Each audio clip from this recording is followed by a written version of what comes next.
What is going on, everyone? Welcome to the Talking Warriors podcast. We got NBA free agency kicking off about 5 hours ago. The Warriors, the only news we have recently is that they're going to re-sign Stephen Curry, so that's kind of a thing. I'm just playing. Welcome back to the Talking Niners podcast. We are part of the Blue Wire Hustle Network. I am your host, Kobe Ransom. Joining me, as per usual, is not in America right now, but he is here on the podcast. Not in the wire, Sam. Sam, what's going on? How's the weather out there? I'm in Costa Rica right now, man. I cannot complain whatsoever. Pura vida, baby. This is insane out here. But, I got to take time, record the pod, give the people what they want. So I'm here to do a bit of a different setup. Apologize if my lighting, my audio is a bit off because I got to deal with. But I'm ready to talk Niners. As always, let's do it. Before we do it, let's announce something real quick. We are partnering with with Ken Watana. Is it Watana? I forgot. I already forgot his name. It's Watana, I'm pretty sure. I'm so unprofessional. I'm so sorry. Yeah, at Ken Watana. He is one of the founders and leader of the brand new app, the Allegiance app, at Allegiance HQ on Twitter. You can find it there. Also, just Allegiance in the App Store, whether it be Apple or Android. We're doing a giveaway with them for the throwback red Kittle jersey. No patch on there, but we are giving one away. So if you want to join into that giveaway, the winner will be announced on Friday. I have the post for what you need to do pinned to the at Talking Niners podcast Twitter account, so you can find it at Talking Niners Pod on Twitter. Essentially, all you have to do is subscribe to, and if you're on Apple, rate the podcast.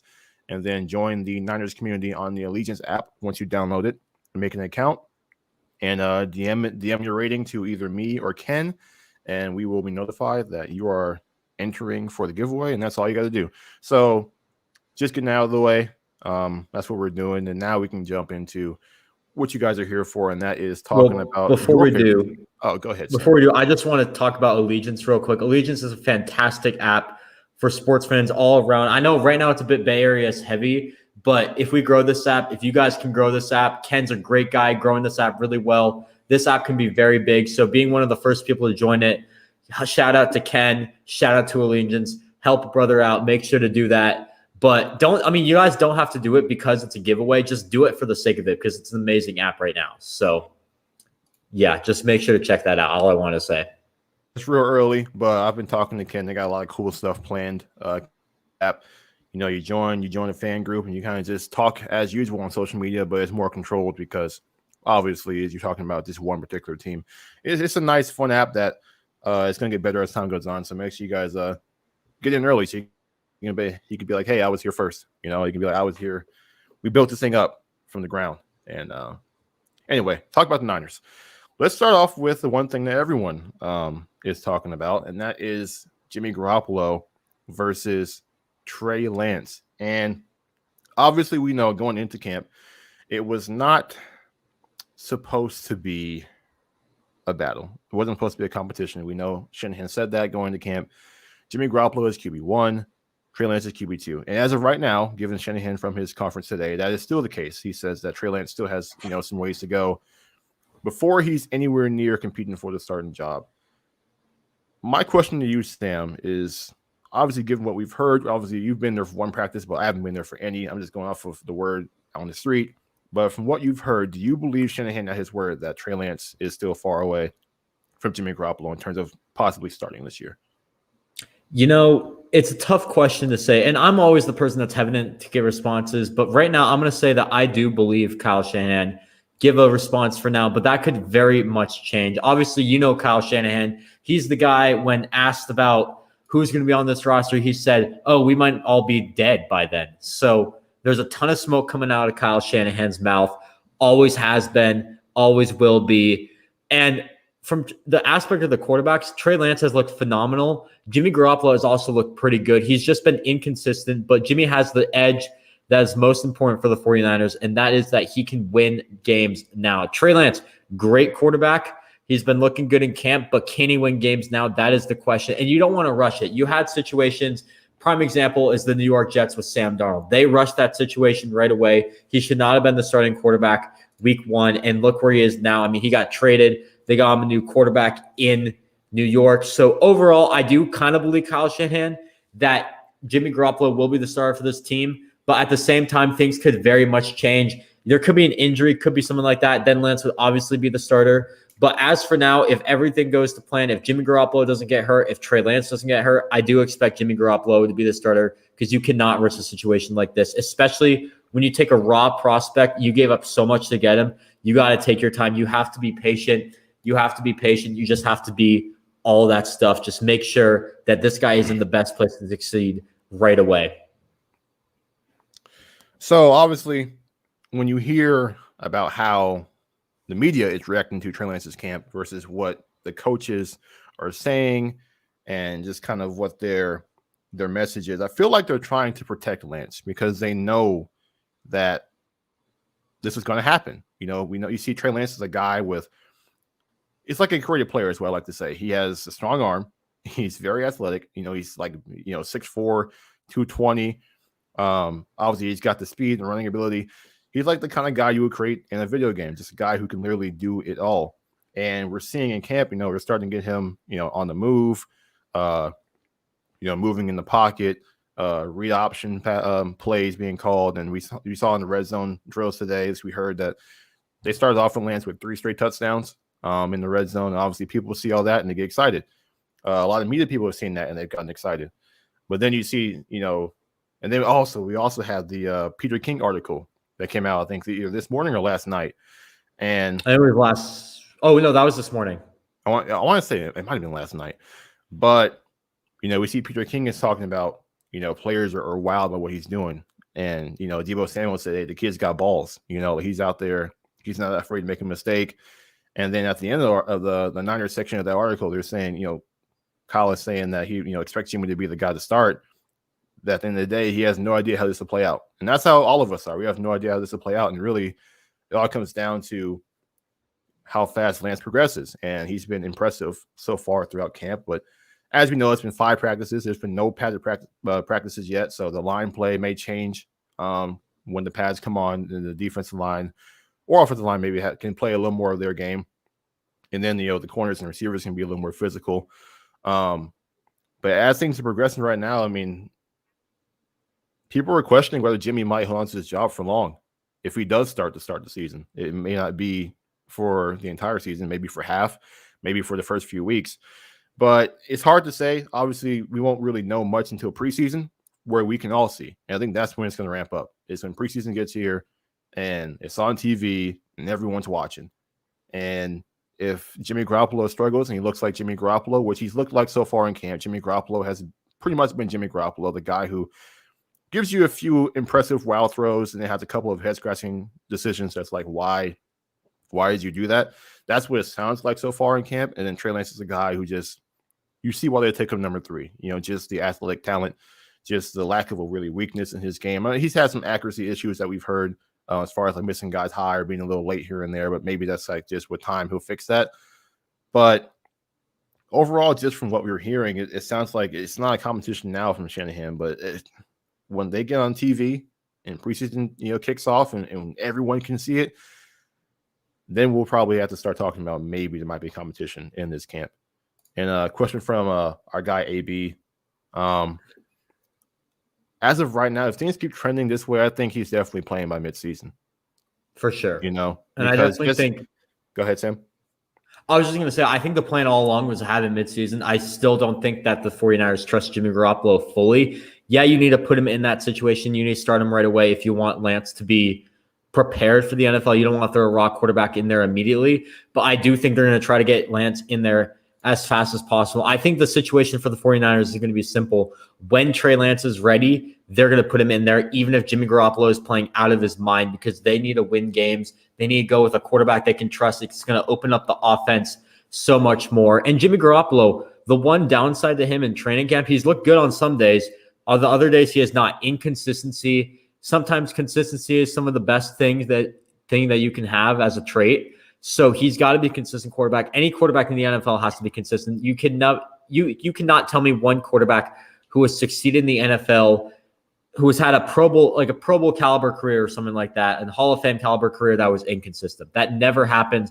all those quarterbacks go to backup quarterbacks, bottom of the tier, starting quarterback, something like that. So they're going to want to get Trey Lance in immediately, whenever they can. And yeah, you got to be patient with it. But I think midseason, that's a really good prediction. And Dawson says right there, after the bye is my prediction. I think that's that's a tough call, because week 6 bye, that's 5 games in advance. I think what the 2 games, if it's going to be after the bye, the 2 games that are going to really make it or break it are going to be the Seattle game and the Arizona game. Those are 2 must-win games, obviously, in the division. If Jimmy Garoppolo cannot perform those games and Trey Lance feels like he is ready, then I think Trey Lance will get put in after the bye. But overall, I think maybe like a week 9 after the Arizona game or something like that. That's week 9. Maybe after that game, I think that's a pretty good prediction at this moment. But it's so tough to tell because there's a lot of smoke going around. As I said earlier, Jimmy Garoppolo, he's looked great on some days, looked terrible on some others. Maybe he can keep his consistency up. Maybe Trey Lance isn't ready for the NFL. So we could see Lance week 1. We could see him not start the season at all. So it's going to be a very interesting situation, to say the least.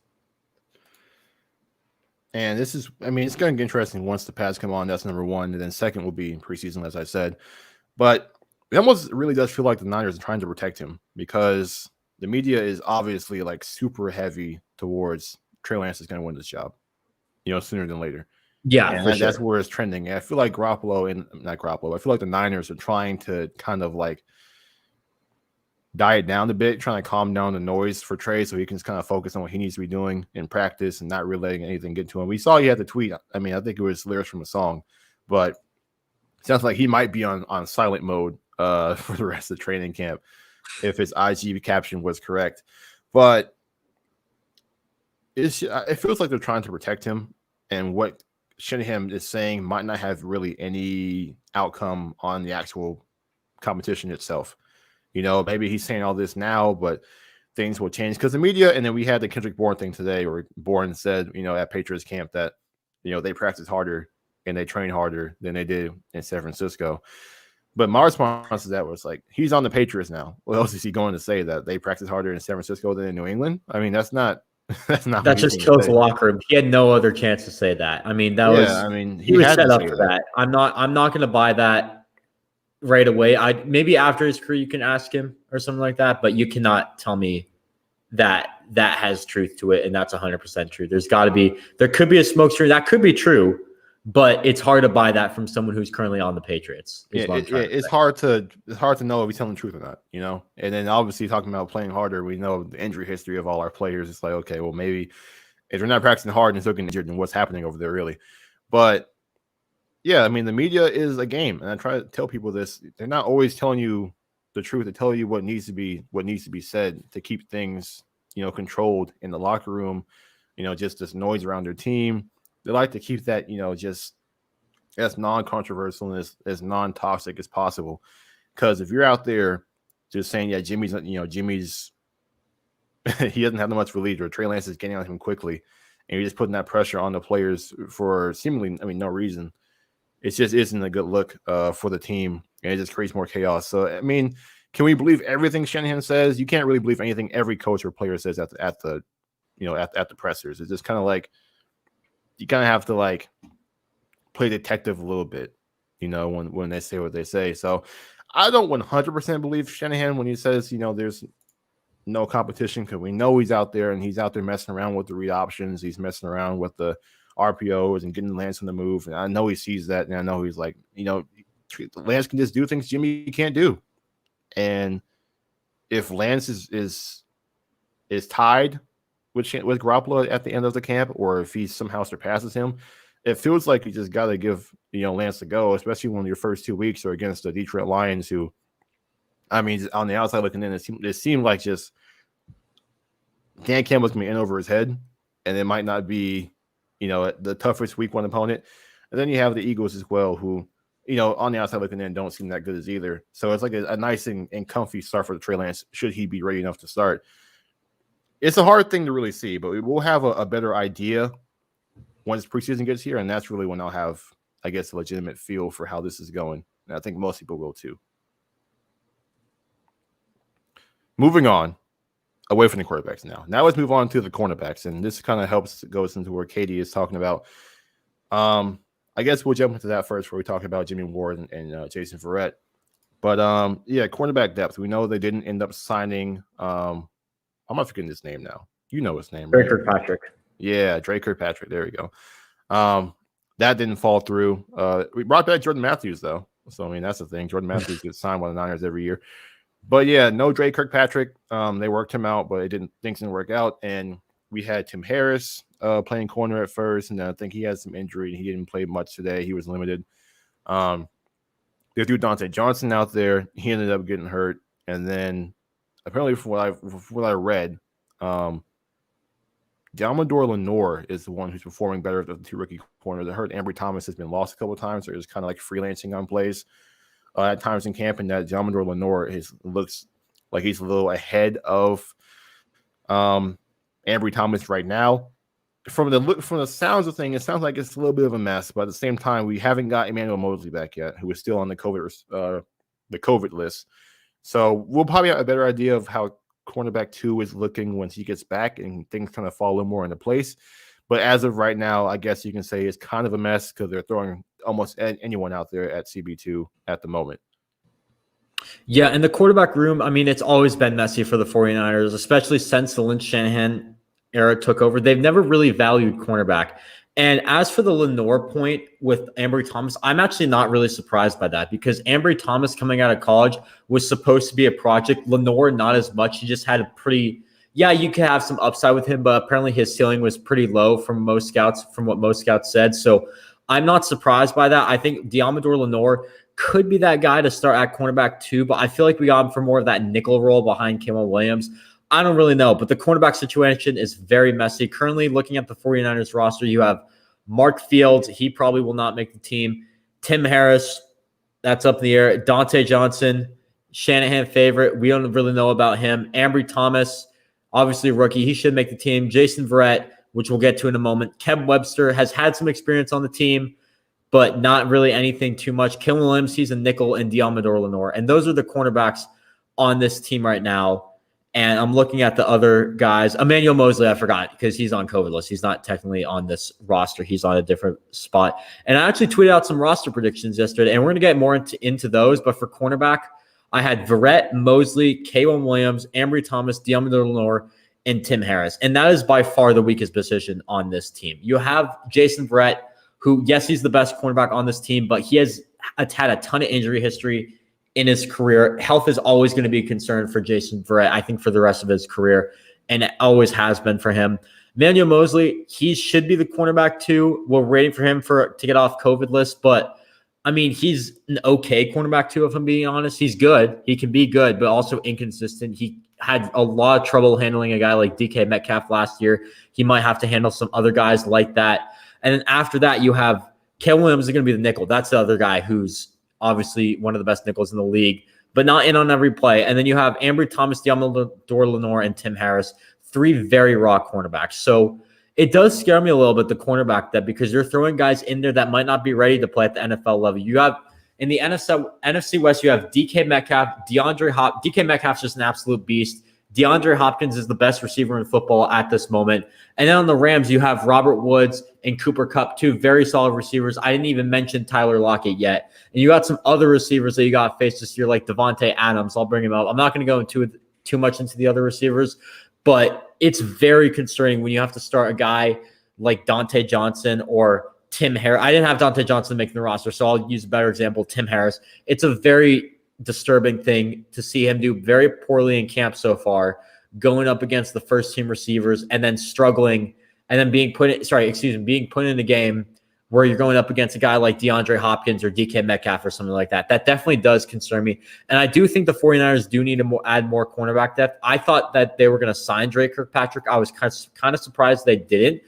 It must mean that they trust their cornerbacks enough. So I'm fine with it, but at the same time, it does concern me if someone gets hurt. I do think you're going to have to bring in a depth piece. Drake Kirkpatrick might be available during the season. Maybe you bring him back, but always a risk. I thought we would have signed him, but I guess we didn't.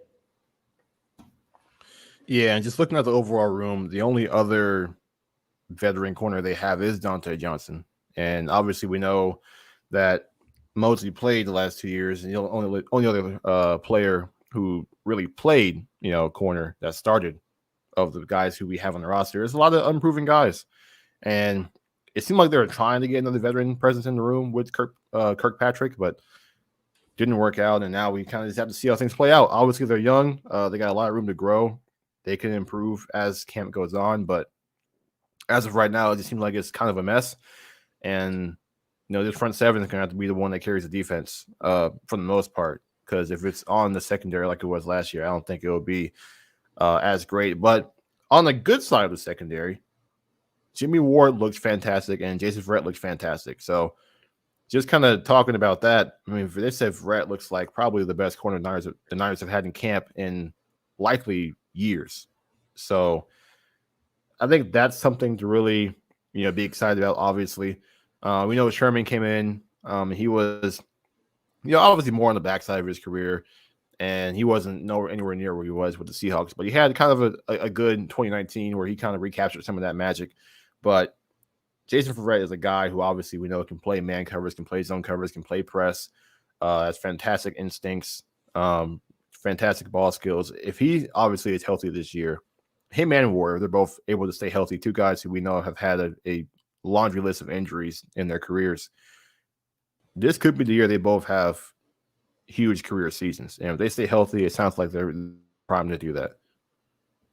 Yeah, I think Jimmy Ward especially. This is a guy who struggled first. Once Shanahan and Lynch took over, they kept him around, which is kind of surprising. And last year in 2019, he really showed why he deserves to stay on this team. And I think you're looking for a massive season from him. I think Jimmy Ward, he's one of the best tacklers in football. Phenomenal safety. I wouldn't say at the moment he could be top 10. I need to look at the other safeties to figure that out. But he is close to that. Definitely an above average safety in this league. So Jimmy Ward, I think you can expect to have a good season. As for Jason Verratt, he's been healthy for a while. We saw Jason Verratt in San Diego when he was healthy. He was a Pro Bowler last year, could have been a Pro Bowler, stayed healthy for most of the season.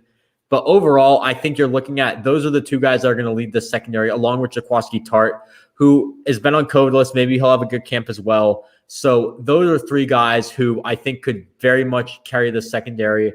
Again, it's cornerback too that's really concerned in the depth there. And I was looking at some free agents. I mean, not to unless you had anything else to say about Jimmy Ward and Jason Verratt, Kobe. No, go ahead. I was just looking at some free agents. There's one guy that stood out to me. There's a ton of free agents, but one guy that stood out to me, Jamar Taylor, is still unsigned. And I know he got hurt last year. I know he said on Instagram that he's probably not going to go back to the Niners, but if he's looking for a place to play, it might work out because we do need some cornerback depth, maybe at the nickel position, especially if Diamador Lenore is doing better than Ambry Thomas. Maybe you add Jamar Taylor, cut Tim Harris, and then you have a much deeper core because I don't think Tim Harris, he had that injury in 2019, didn't play at all. 2020, spent time on the practice squad. I don't know. It's going to be very rough for him to make this roster. So I think adding a guy like Jamar Taylor, especially for nickel depth with K'Wan Williams, who's also dealt with some injury history, as has everyone in the secondary, I think adding a guy like Jamar Taylor, if he's healthy, would be a really nice add for the 49ers. And another nickel, I'll just bring up real quick, Nikel Roby-Coleman. He was on the Rams previously. I think he was on the Eagles last year. He is also, I believe, unsigned. So that would be a good option to bring in. Which, if those guys are available, it makes it interesting to went out to Kirkpatrick first. If those guys, I feel like those guys might be a bit better than Kirkpatrick at the moment. But, I guess we'll see. But moving on to the interior, we're hearing a lot of good things about the defensive line. This is before the pads come on. So maybe they get even better when the pads come on. But Zach Kerr and Mo Hurst are two guys who the Niners signed, and some people were like, "Oh, he's a good signing." Some people were like, okay, kind of shrugs it off. But they've been impressive to start camp, and obviously we know, defensive line depth is a big thing for the front seven when they want their front seven to dominate. And if those guys are able to contribute, as rotational pieces on the interior defensive line, the Niners defensive line is going to keep their main guys fresher and also make sure that the production doesn't go down much when their main guys are off the field, and just allow this defensive line to be, as close to 2019 as possible. There's a chance that maybe this defensive line is deeper than that 2019 line. Obviously, the top end talent won't match because obviously they had Buckner alongside, Bosa and Armstead and Ford. You don't have Buckner now, but with Solomon Thomas gone and they brought in Mo Hurst and Zach Kerr, the chances this line might be deeper. If that's the case, it's going to be a great thing for the Niners. I actually think this line is deeper, hands down. And you look at let's just look at the defensive tackles real quick.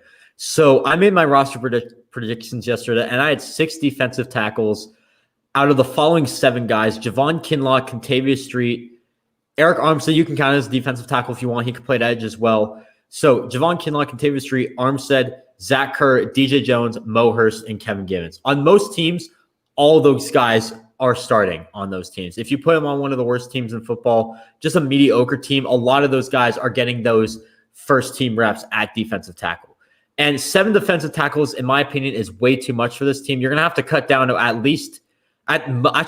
most 6. So one of those guys isn't making this roster. And I predicted Zach Kerr not to make this roster. And people were kind of upset about that because Zach Kerr was signed. A lot of people thought he was signed as a guy who's going to make the 53 for sure, a rotational piece, a guy who can run the second team.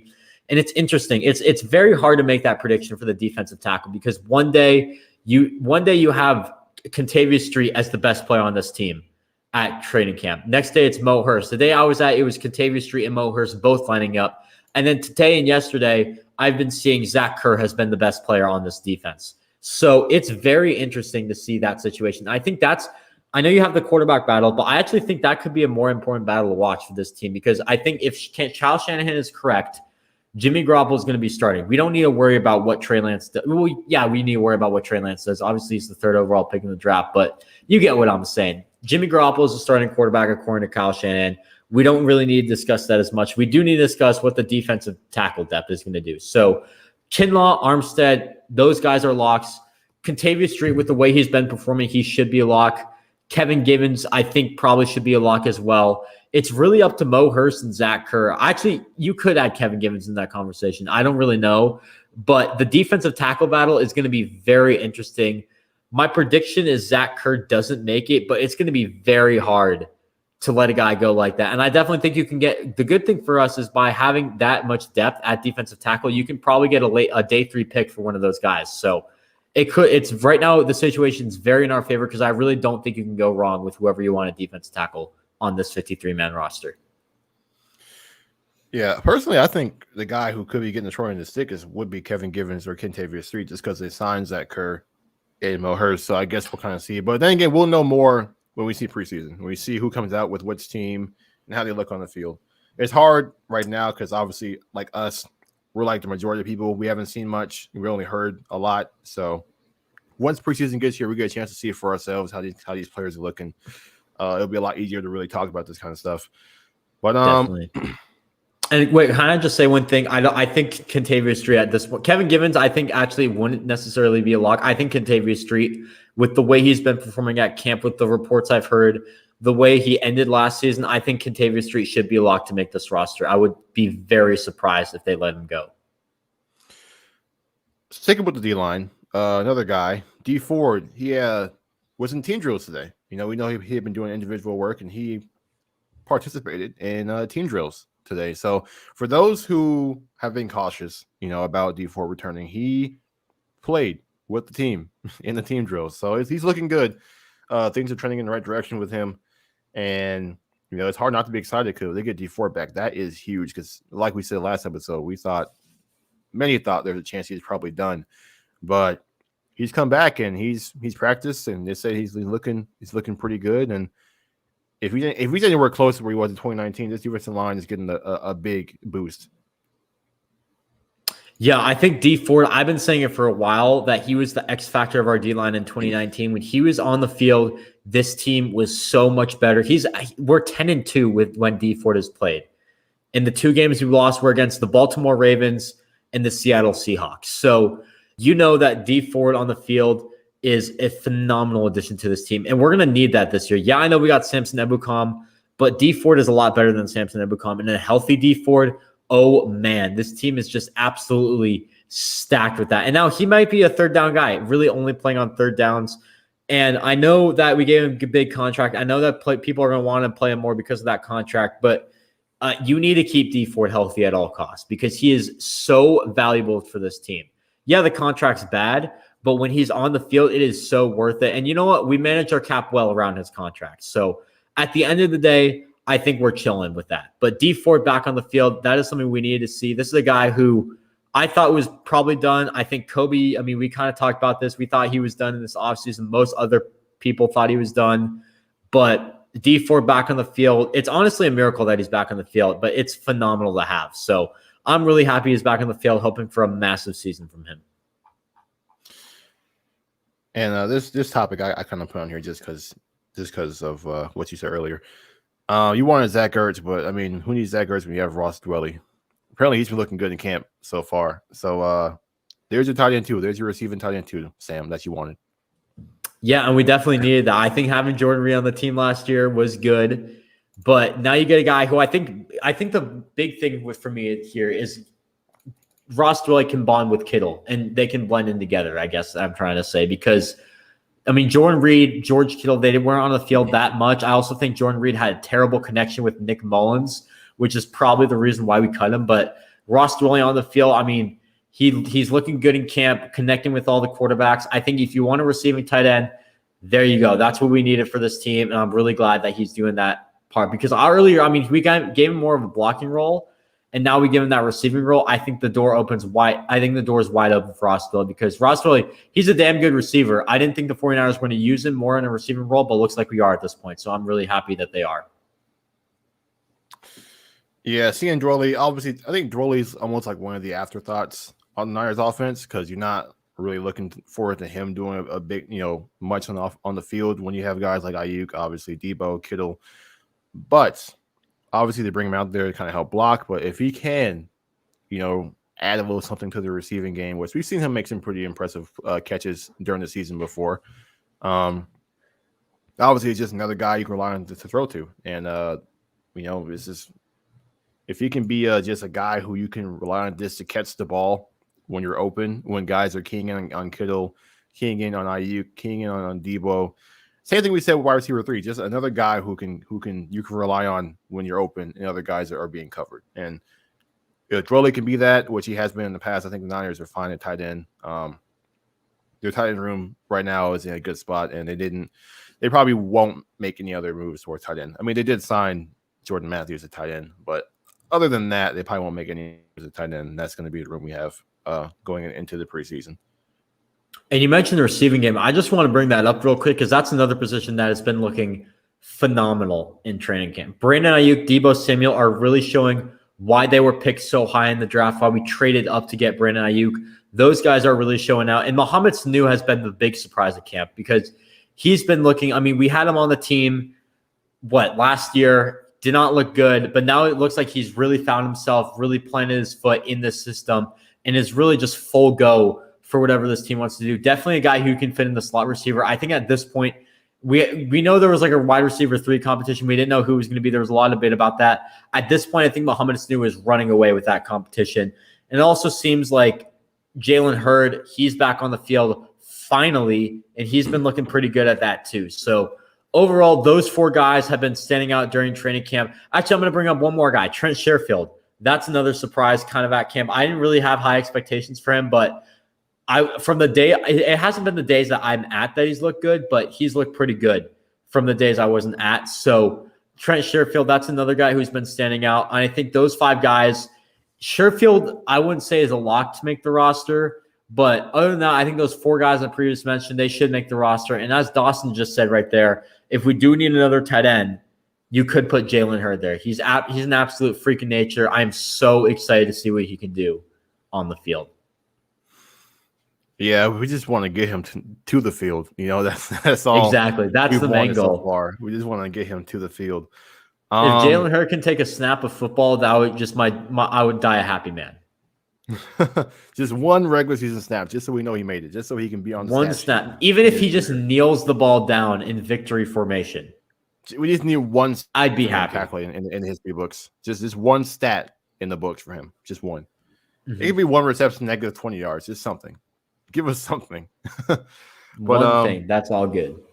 Yeah, I guess another thing is Debo has looked really good in camp so far. I think obviously a lot of people think Debo might be the true X factor of the offense just because of everything he can bring as a player. So I mean, it's hearing Debo's doing good is good to hear. And obviously, we've kind of tried to defend Debo a little bit. People think he's more of a I guess you can call him a gadget player, not like a true receiver. Just kind of a guy you try to give him the ball in space, which he's good in space, and we know that's kind of what they like to do with him. But I think he's also a good receiver too, and so far he's been showing it in camp, and I'm excited to see what that looks like once he gets back on the field. To see him making more plays down the field instead of behind the line of scrimmage. And one final note before we end, just one more guy that we talked about on last episode. I want to bring it up again because still first one on the field, last one off is Talanoa Hufanga. And I know we're talking about the defensive side now, but I love to see that, especially from a rookie. And really everyone's taking notice now. I mean, I was the first one to put it out there. And then everyone who was going to camp saying, oh, there's Hufanga again. Hufanga's back on the field. And the other guy who wasn't the first guy on the field, last guy off, when I was there, but has been on other days, is center Dakota Shepley. I think that just by that, and apparently he's had a good camp too. So I think Dakota Shepley could make this roster. Formerly in the CFL, he was on the practice squad last year. Apparently he's impressed in camp. So I think he could very much make this roster as well. And I actually did have him in my roster predictions for offensive line. I believe if I can pull the tweet up, I had Trent Williams, Tomlinson, Mack, Banks, McGlinchey, and then depth-wise, I had Jalen Moore, I had Colton McKivitz, I had Dakota Shepley, and I had one more player who I believe was Daniel. It was Daniel Brunskill. Daniel Brunskill actually might start at right guard this year, which kind of surprised me from what I've heard, but he was getting the first team reps apparently today. Maybe they changed it up a bit. We'll have to see what Aaron Banks does for the rest of camp. Yeah, that is a good point. Yeah, we have here that Aaron Banks is struggling, and you kind of said that before camp that it wouldn't really be much of a battle, that he would probably be the right guard, and I said maybe he wouldn't be, and it would be a battle with Brunskill. So far, Brunskill's winning the battle.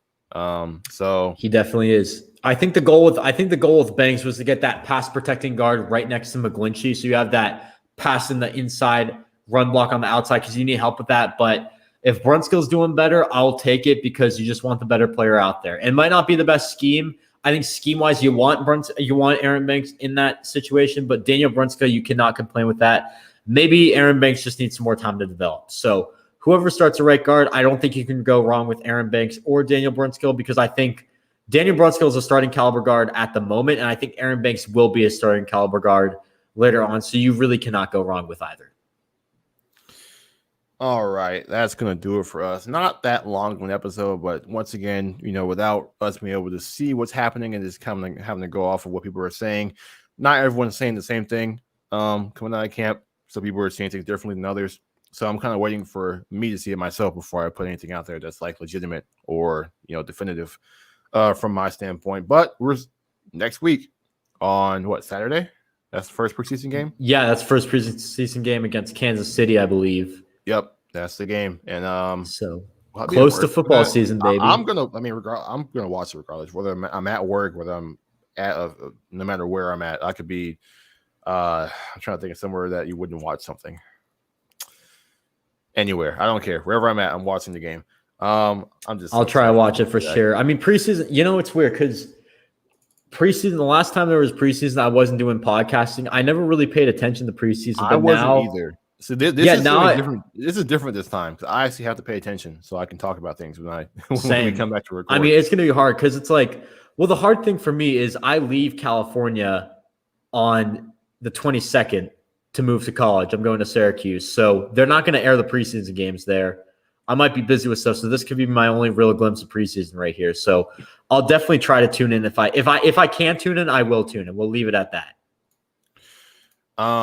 I know. I mean, with Game Pass, I know they make where you can watch all the preseason games and everything. So, I don't have Game Pass though. But Game Pass is like $100, and yeah, right now they don't have. I'm a broke college kid, man. I cannot afford Game Pass at the moment, dude. Bro, it's only $100 a year, man. Grow up. I'll just hack someone else's account. We'll leave it at that. Oh, good Lord. But yeah, I mean, there's no coaches film at Game Pass for the moment, so you won't really get any of the fun angles to really analyze anything. I have to watch it from the regular broadcast camera, so that'll be interesting. But you can watch some live preseason games if you have Game Pass, so that's the thing. But yeah, that's gonna do it for us. We'll be back next week, most likely. Yeah, that's the reason for us not. We to. will We be got back training next camp week. here. Yeah, we will be back. What am I talking about? We got to be back. Come on, football man. is here now. What am I talking about? We'll be here next week. Make sure you follow the socials. Follow me at Kobe Ransom 49GM. Follow Sam at 9wire Sam. That's on Twitter. And then follow the podcast social media handle thing at Talking Niners Pod. And then follow us on TikTok as well. I don't have a TikTok up yet. I'm still trying to figure out what to make and put on TikTok. Probably just close to us talking. Just Kobe dancing.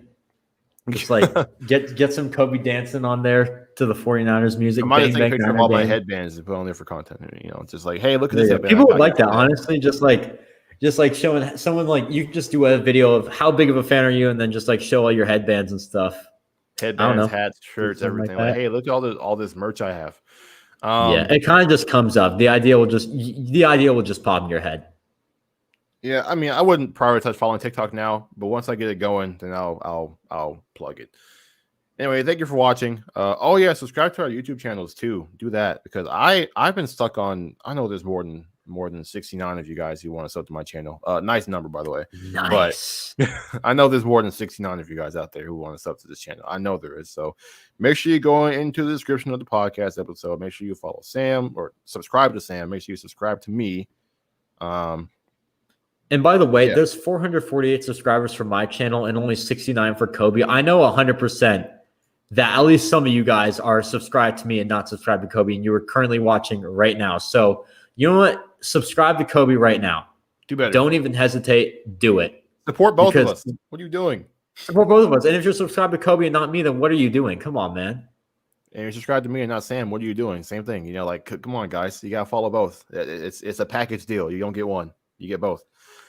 But yeah, that's gonna do it for us. Thank you guys for listening, watching, all that good stuff. We see your support. We appreciate it. We're gonna keep grinding as the season gets going. We are just happy football is back. And as always, go Niners. See ya.